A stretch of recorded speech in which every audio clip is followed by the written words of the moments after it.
हाजी, आपके तमाम परिचय हैं खेल के मैदान से और राजनीति के मैदान तक। अगर इसको गिनाने लगूंगा तो लंबी फेहरिस्त हो जाएगी। सीधे मुद्दे पे लौटते हैं, चुनाव है, ज्यादा सीधे सीधे बात करते हैं। बाजी, इनका एक सबसे बड़ा परिचय वो ये है कि ये हिमाचल के बेटे हैं। लेकिन यहाँ पे जो चैलेंज करने आई हैं कांग्रेस की तरफ से, वो कह रही है मैं हिमाचल की बेटी हूँ, प्रियंका गांधी। स्वागत है प्रियंका जी का। हिमाचल तो स्वागत करता, उन्होंने अपना घर भी बनाया है, लेकिन उनके अपने ही घर वाले, अपने भाई, उनको भारत जोड़ो यात्रा में भी नहीं जोड़ पाए। भैया जी क्या कहेंगे? भाई वो तो क्या भाई बहन की ही नहीं ध्यान कर रहे हैं। भाई बहन को नहीं जोड़ पाया तो बाकी किसको जोड़ तो आप तो सोच ही रहे होंगे कि राहुल जी आ जाते तो अच्छा होता। हम तो उनका भी स्वागत करते हैं, जहाँ जहाँ उनके चरण पड़ते हैं वहाँ वहाँ कमल खिल उठता है। सुबह मेरी बात हो रही थी विक्रमादित्य जी यानी राजा साहब के बेटे से। उन्होंने कहा कि ये जो राम राम कहते हैं, मैंने उस पर इशारा था कि जो ये राम राम कर रहे हैं, ये राम राम नहीं चलेगा यहाँ, क्योंकि असली हिंदू तो हम हैं। हमने अपने समय में काम किया है, हमने हिंदू जागरण के लिए, और जो हिंदू हित की बात है वो सबसे ज्यादा तो हमने की है। ये राम राम इनका यहाँ नहीं चलना इस बार। कांग्रेस को चुनाव आते ही जनेऊ याद आ जाता है, राम मंदिर याद आ जाते हैं, लेकिन राम मंदिर का विरोध वो खुले में करते हैं। चुनाव हो और धूमिल जी की याद ना हो तो ये तो संभव ही नहीं है। आप सुपुत्र भी हैं, वो मुख्यमंत्री रहे। अब सवाल ये है कि वो सड़क वाले, बिजली वाले मुख्यमंत्री के नाम से जाने जा रहे हैं, लेकिन अब ये जो मौजूदा सरकार, इसको आप कैसे कहेंगे, इसको कैसे आंकेंगे जयराम जी को? क्योंकि विपक्ष तो कह रहा है 5 काम गिना दीजिए, बड़े 5 काम गिना दीजिए, आक्रमण कर रहा है। देखिए 5 से ज्यादा 50 काम भी गिना सकता हूँ, और जयराम जी ने बहुत शानदार काम हिमाचल प्रदेश में किया है।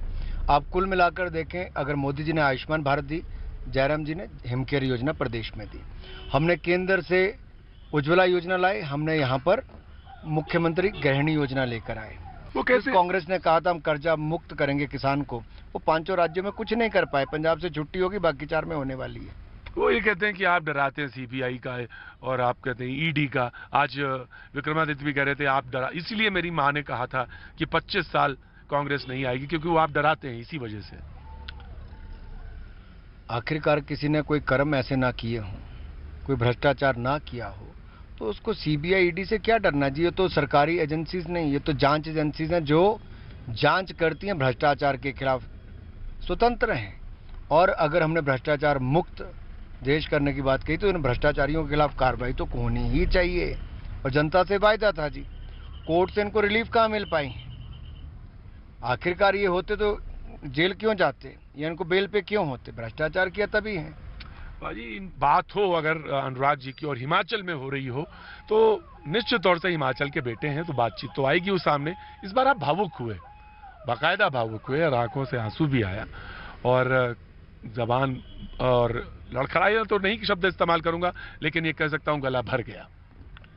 जब आप पार्टी के कार्यकर्ता के रूप में उभर कर यहाँ तक पहुंचे हों, और आपने देखा हो कि 2017 के चुनाव के बाद 5 वर्षों में किस तरह से भारतीय जनता पार्टी के कार्यकर्ता ने विधानसभा को सींचने का काम किया, संगठन को मजबूत करने का काम किया, और वो फिर एक बार लड़ाई लड़ने के लिए तैयार है, फिर किला फतेह करने के लिए तैयार है, फिर मैदान फतेह करने के लिए तैयार है, फिर कमल खिलाने के लिए तैयार है, तो उनकी उन भावनाओं को, उनको जोश को देख के आप भावुक हो ही जाओगे। एक तीसरी पार्टी भी आई है, वो कह रही है कि मेरी जो पार्टी है वो सबसे तेजी से बढ़ने वाली पार्टी है, उसका जंप बहुत तेज है।